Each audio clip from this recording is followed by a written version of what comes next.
Are down 49.50 points at the opening bell after a string of record highs. I'm going to round the block here. Should we start selling now? Shah Gilani.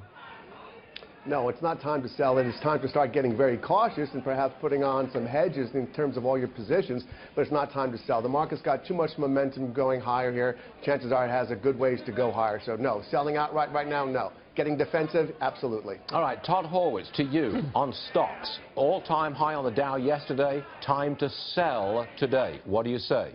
Good morning, Stuart. If you're a trader, sell with both hands. If you're an investor, hedge them and close your eyes. What's that mean? Hedge them and close your eyes. I don't know what that means. Hang in there. What does it mean? It means that hedge your position.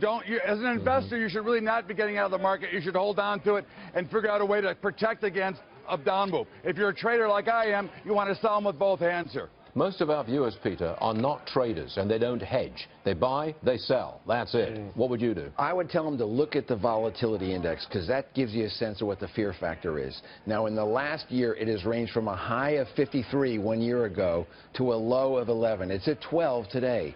The market is very calm. We're looking at a very calm situation. That is bearing watching. So you would suggest, no, don't sell all across the board. Don't do that. No. Don't get nervous. Don't react to the background noise here. When you hear bubble and talks like that, look at the earnings. The earnings are growing. The companies are doing what they said they're going to do.